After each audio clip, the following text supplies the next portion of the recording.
The rain hammered against the corrugated steel roof of the service road, a relentless percussion accompanying Elias's desperate sprint.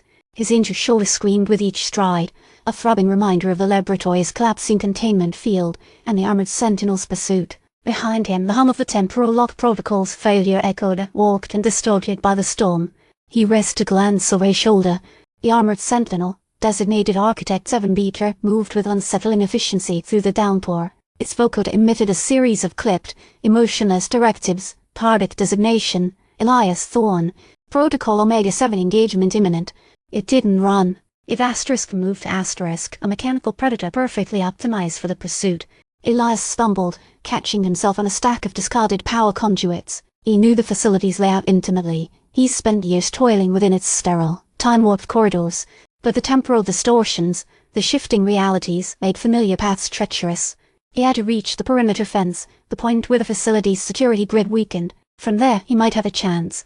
He's been wrestling with the implications of what he witnessed. Two Thorns, one terrified, confused, the other radiating an almost predatory authority. The older Thorne, his voice a distorted echo of the younger's, had spoken of the cycle, the loom, and the preordained path. Sumerian script shimmering on the diagnostics panel, hinting at a forgotten history, a connection far older than any human understanding of time. He thought of the younger Thorne's words, whispered with a palpable fear. It's not about saving myself. It's about understanding what is. He reached the perimeter fence, the electrified wires now visibly sparking intermittently. A clear path, theoretically, to freedom. But the architect was closing in. He could feel its presence, a cold, mechanical certainty radiating through the rain. Suddenly, a voice crackled in his ear. Not the architect's clipped directives. A different voice, distorted but recognizable. It was the older Thorne. Elias, the voice hissed, laced with a strange urgency. Do not attempt to breach the perimeter. It is a trap. Elias froze. What? Why? They anticipate your actions. The loom dictates it. You must return. There is something you need to see. Who are they? What loom? The voice didn't answer. Instead, the ground beneath Elias's feet began to tremble. The rain intensified, blurring the world into a swirling grey chaos. He saw a flicker of light, a brief shimmer in the air, and then a new figure appeared. It wasn't the architect. It wasn't even human. It was tall, gaunt, and enveloped in a shimmering, opalescent energy. Its form seemed to shift and distort, like heat rising from pavement.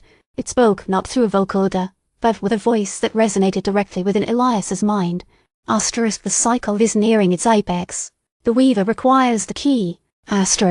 Elias felt a searing pain erupt in his head, a flood of alien concepts and impossible geometries. He saw glimpses of swirling nebulae, vast, cyclopean structures humming with unimaginable power, and a tapestry of interwoven timelines stretching across eternity. He understood with chilling clarity. At Thorne, both of them were not victims of circumstance, but pieces in a far grander design.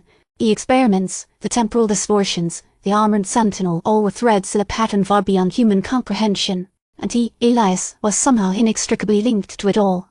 The Armored Sentinel halted its advance, its mechanical movements pausing as if controlled by an unseen hand. It rotated its head, its optical sensors focused not on Elias, but on the new, ethereal being.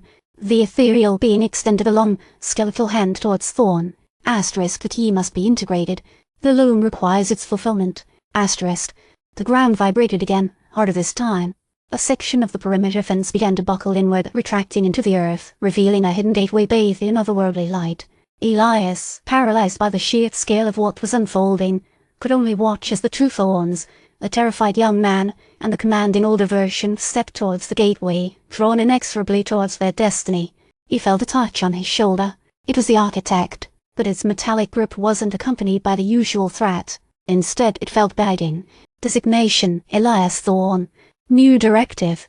Accompaniment is mandatory. And with that, Elias was pulled forward, drawn into the shimmering gateway, leaving the storm-swept laboratory behind, plunging into a reality far stranger and more terrifying than he could have ever imagined. He knew, with a certainty that chilled him to the bone, that his own role in the cycle had only just begun. He only wondered what that role would be. The gateway snapped shut behind him, erasing all trace of its existence, leaving only the relentless rain hammering against the corrugated steel roof, a relentless percussion accompanying a silent, terrifying truth.